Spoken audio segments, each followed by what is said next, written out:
Y el pasado 9 de febrero el ingeniero Eduardo Glasina escribió en el diario El Observador: gracias cianobacterias nos están avisando que algo está muy mal. Es muy bueno que las cianobacterias hayan llegado a Punta del Este. Y vamos a hablar justamente de esta editorial con Eduardo Glasina. Muchísimas gracias por acompañarnos. ¿Qué tal? Muy buenos días. Bueno, quiere decir que empezamos a prestar más atención cuando llegan a Punta del Este. Y sí, mientras estaban en Colonia, eran una anécdota. Y menos en Río Negro, ¿no? O en los cauces de agua del interior del país. Ahora nos explotó en la cara. Sí, creo que ahora pasan a ser un tema nacional y bueno, ese es el lado bueno, que finalmente... ¿Qué nos quieren decir las cianobacterias? Que estamos primero viviendo una era de calentamiento global, que es un tema central de este siglo y que es un reto enorme que tenemos como humanidad. Eso nos lo dicen en un plano general y global. Y lo otro que nos están diciendo es que está llegando al agua dulce de Uruguay demasiado nitrógeno y demasiado fósforo. Y que eso no puede seguir pasando. ¿De dónde proviene ese nitrógeno? Y los orígenes son múltiples. Hay un origen que es el saneamiento. Recordemos, la orina es básicamente nitrógeno y las materias fecales tienen una alta concentración de fósforo. Entonces, todos aportamos nitrógeno y fósforo a las aguas porque hasta ahora la solución a las aguas servidas es tirarlas al curso de agua más cercano.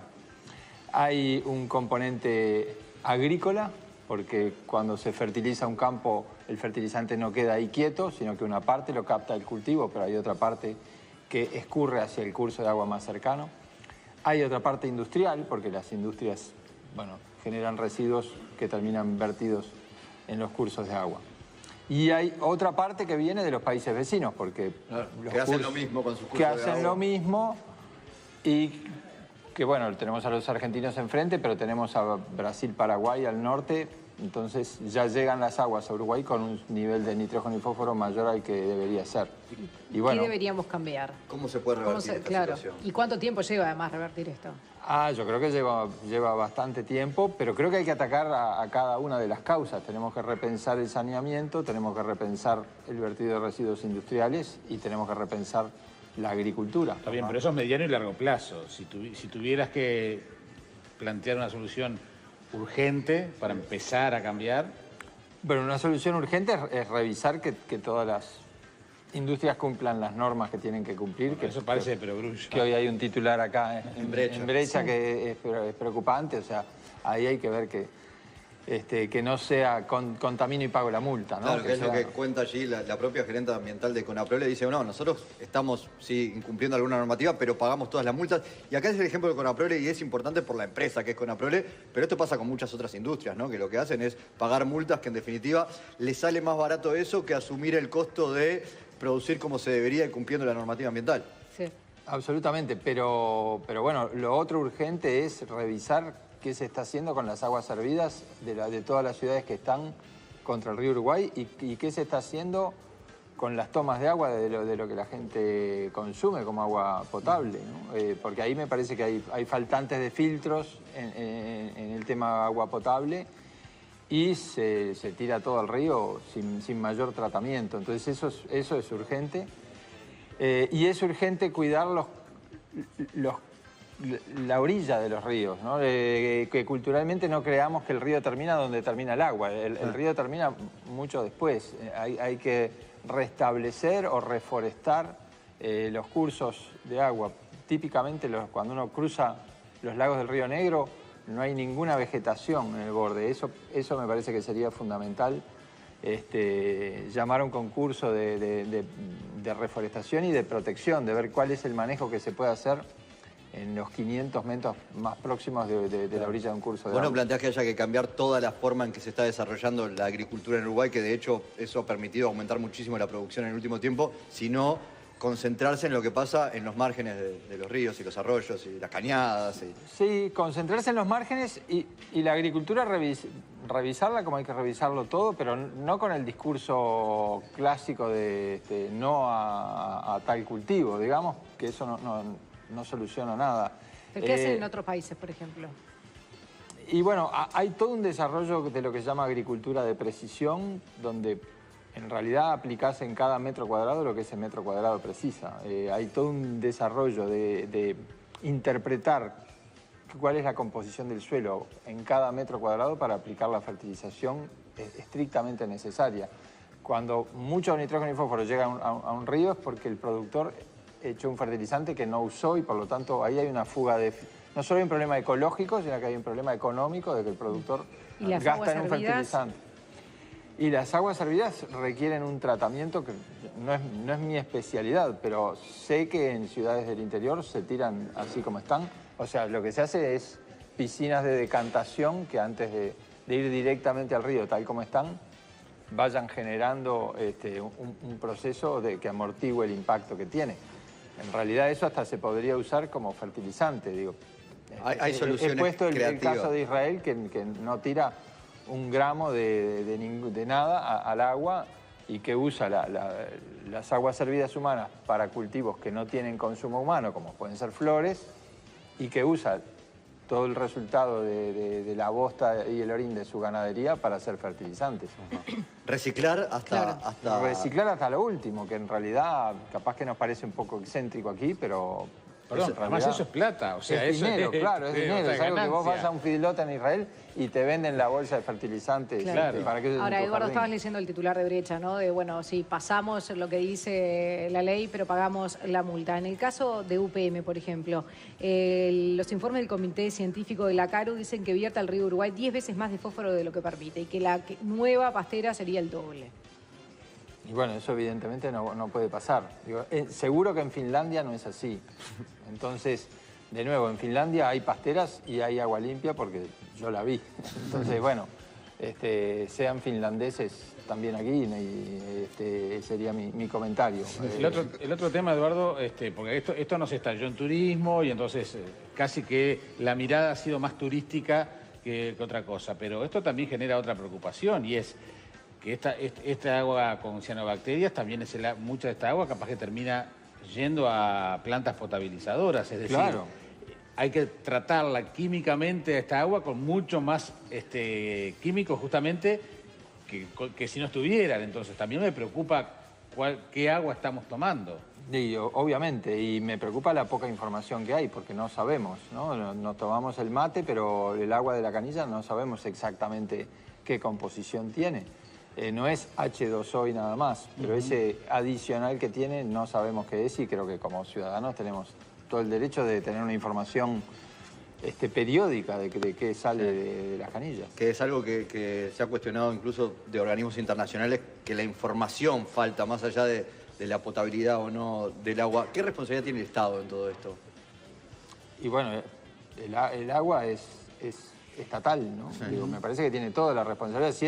Si el agua se hubiera privatizado, tendríamos todo un coro de gente diciendo... qué horrible lo que están haciendo los privados con el agua. Bueno, si es estatal, digo, el agua no reconoce eso. Digo, en los hogares, la gente que está viendo y puede decir, bueno, no tengo claro lo que estoy tomando. ¿Con un filtro se soluciona o no? Tengo entendido que con filtros que tengan carbón activado, sí.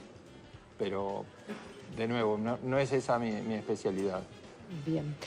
Por otro lado, hay algunos que alertan sobre la ley de riego, que esto puede ser como un campo fértil para las cianobacterias. ¿Cuál es tu opinión?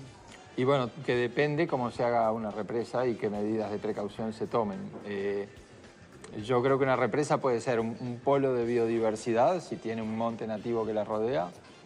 Se va a llenar de aves, de pájaros, de aves, de peces, de ranas, de sapos. Y puede ser algo que mejore la calidad ambiental de Uruguay. Ahora, si la dejamos hecha sin ninguna protección y dejamos un agua estancada ahí sin cuidados, puede ser un problema. Pero no nos podemos privar de tener una reglamentación que nos permita hacer riego en tiempos de cambio climático porque pueda funcionar mal. Lo que hay que hacer es tener todos los controles necesarios y todas las medidas en paralelo a la construcción de la represa para que tenga un monte nativo alrededor. Bien, pero hoy la ley de riego tiene nada que ver con este problema puntual. Creo que eso está previsto en la reglamentación. Digo, no tiene, por supuesto, que la ley de riego con esto no tiene nada que ver. Digo, algunos alertan sobre... No, porque lo hemos escuchado, vieron, si no se hubiera votado, pero todavía no se empezó a aplicar. Por eso no lo ha hecho, quería aclarar. Sería prejuzgar completamente. Exacto. Bien. Eduardo, hace un año llevaste adelante el discurso de Un Solo Uruguay, donde enumerabas 10 preocupaciones del sector. La primera mochila, es Dólar barato en caída, el costo energético, el arreglo de rutas y carreteras, el costo en salario de empresarios, deudas, precios de las tierras. ¿Algo de esto mejoró o siguen siendo las mismas preocupaciones? Yo creo que básicamente siguen siendo las mismas preocupaciones. Se aprobó un tratado de libre comercio con Chile, que en aquel momento estaba en discusión y algunos grupos políticos lo tenían trabado. El dólar subió un poquito más que la inflación, pero en comparación con los países vecinos perdimos competitividad. Creo que básicamente los problemas de competitividad siguen siendo los de aquel entonces. De repente no es tan apremiante hoy la situación del sector porque no tenemos la sequía que teníamos el año pasado, ¿no? Pero el contexto sigue siendo el mismo. El contexto es el mismo, no solamente del sector productivo. Tuvimos datos industriales en estos días que son muy similares. Tuvimos los datos de exportaciones del año pasado estancadas y en enero de este año menores a las de enero del año pasado. Yo creo que Uruguay tiene un problema de competitividad que tiene distintos componentes que hubiera estado bueno tratar de analizarlos uno por uno y tratar de darle soluciones generando aquello que se llamó mesas de trabajo. Me parece que todos sabemos que Uruguay está desfasado en costos. Digo, también lo sufre el turismo, más allá de las cianobacterias, la temporada turística. Que ya se sabía que iba a ser complicada. Ya se sabía que iba a ser complicada, se tomaron algunas medidas paliativas, pero fue una temporada complicada. O sea, que Uruguay está desfasado de costos, creo que lo sabe todo el mundo y que ese desfasaje tiene varios componentes que está bueno analizar. Creo que eso tiene plena vigencia. Bueno, ¿y algo de todo eso fue lo que llevó a sumarte a la campaña de Talvi? Sí, algo de todo eso y que la verdad es que luego de conocerlo me parece alguien que si llamáramos a concurso para presidente de las propuestas que hay, creo que sería de las propuestas a considerar. Un brillante economista, alguien que centraliza su discurso en la educación, que me parece que es la única manera de terminar con la pobreza, que no solamente tiene una formación teórica excelente, sino que se puso al hombro armar un liceo en una zona crítica y lo armó y anduvo muy bien. ¿Te convocó para tratar estos temas agropecuarios? En realidad, después del discurso de las 10 mochilas me llamó un montón de gente y yo me reúno con todo el mundo porque me parece que lo que uno pueda saber o opinar lo tiene para compartir. Sí. Entonces yo me reuní con gente de todos los partidos. Pero tampoco es que sos un tipo que estuvo siempre presente en la política, que dar ese paso en Uruguay no es fácil. Es que a mí en realidad no es no que... sos colorado tampoco. Ni soy colorado ni me interesa hacer una carrera política. Sí me interesa un político que diga vamos a usar... El agro es el motor natural de retomar el crecimiento. La educación es la única manera de terminar con la pobreza en Uruguay. La situación en las cárceles es inadmisible desde un punto de vista de derechos humanos y retroalimenta a la delincuencia. Entonces, me parece que el enfoque que tiene es el más razonable de todos. Capaz que hoy no tiene la mayor chance de ganar, pero a mí me gusta elegir lo que me parece más razonable y no el favoritismo. Y me parece que el Partido Colorado se renueve, sería muy bueno para la democracia uruguaya y no que siga anclado en el siglo XX. Entonces, sumando todas esas cosas y participando de equipos donde jamás se habla mal de otro político, sino que se habla de, bueno, dónde estamos, dónde queremos ir, cómo queremos llegar, con jóvenes que son sumamente interesantes. Me parece que por qué no apoyar algo que me parece que está sumamente interesante como renovación de la política de Uruguay. ¿Y cómo te parece que puede estar la campaña electoral con estos temas vinculados al tema de la productividad, la competitividad? ¿Será un tema de campaña? ¿Cuánto podrá condicionar la situación económica de hoy al próximo gobierno? Y bueno, obviamente que lo va a condicionar, ¿no? El próximo gobierno va a tener que solucionar problemas muy serios en lo económico. Lo otro que yo le pedí era que quería que la ecología estuviera como tema de campaña, que quería tomar los temas de ecología, en lo cual también me dio la derecha. Eso y que no hubiera marcha atrás en la agenda de derechos, ¿no? Y que no hubiera marcha atrás en la agenda de derechos, porque justamente creo que llevar preso a alguien por tener 2 plantas en la casa está muy mal. Y bueno, y en la interna colorada hay gente que sigue hablando como si estuviéramos hace 50 años de ese tema. Me parece que el matrimonio igualitario es un derecho obvio de la gente, cada uno es feliz como le parezca y se casa con quien quiere. Me parece que eso no puede ir marcha atrás. Y me parece que la legislación en torno a la interrupción del embarazo fue llevado a consulta popular y más del 90% estuvo en la posición de que, bueno, en la posición actual. Entonces, eso me parece que está bueno que en la oposición haya alguien que tenga una posición que nos permite mantener la garantía de esos derechos, que a mí me parece que están los tres bien. Entonces es un debate que se da en la oposición, que a mí me parece que la posición de Talvi es claramente mejor de los demás. Y ahí, en particular con la marihuana, porque una cosa es aceptar la legislación, otra cosa es impulsarla. Y capaz que el ejemplo en parte lo hemos tenido en este gobierno que tanto entusiasmo nos mostró. Vos has dicho, hay que pisar el acelerador en este tema. ¿Hacia dónde? ¿Cómo? ¿Y Talvi está de acuerdo? Sí, Talvi está de acuerdo. A ver, el cannabis medicinal es una revolución científica y es una revolución económica. El mundo nos está pidiendo medicamentos hechos en base a cannabis o componentes de cannabis que usa la industria farmacéutica en Alemania, en Suiza, en Canadá, para hacer medicamentos. La semilla de cannabis no tiene ningún elemento psicoactivo, es igual que una semilla de girasol o de cualquier planta y es una excelente oleaginosa. ¿Por qué no tenemos alimentos de cannabis como tienen todos los países europeos? Podés comprar semilla pelada de cannabis para desayunar. ¿Por qué en Uruguay no? Entonces, creo que además, la primera reunión que tuve con Talvi me dijo, bueno, explícame de cannabis. Con un cuaderno sacó apuntes todo lo que yo le dije, que es algo que en un político no es habitual, ¿no? Los políticos en general creen que saben de todo. Sanguinetti escribe de cannabis, deja mal a Uruguay en periódicos del exterior, queriéndonos asustar con el cuco del cannabis. Se quedó en el tiempo. Entonces,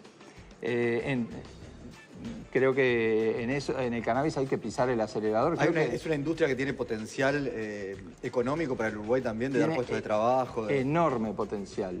Yo creo que tiene enorme potencial, que es mucho más que una UPM, porque es algo diversificado, que no tiene impacto ambiental y que tiene un potencial de generación de mano de obra. Además, en aliviarle el dolor a la señora que nos está escuchando y se pasa una pomada por la rodilla y puede volver a subir una escalera, en aliviarle a un niño con epilepsia, en vez de darle lo que le dan hoy, que es terrible como efectos secundarios, en darle 4 gotas de algo que no le va a generar efectos secundarios y que le va a permitir volver a aprender, volver a reír. O sea, oponerse a eso, a mí me parece que no puede ser. Y bueno, esa también es una batalla que se da en el campo de la oposición, donde hay veces que hay sectores políticos que no lo tienen eso claro. Eduardo Blasina, muchísimas gracias. Gracias por ustedes. 9:01, vamos a ver cómo está el tiempo.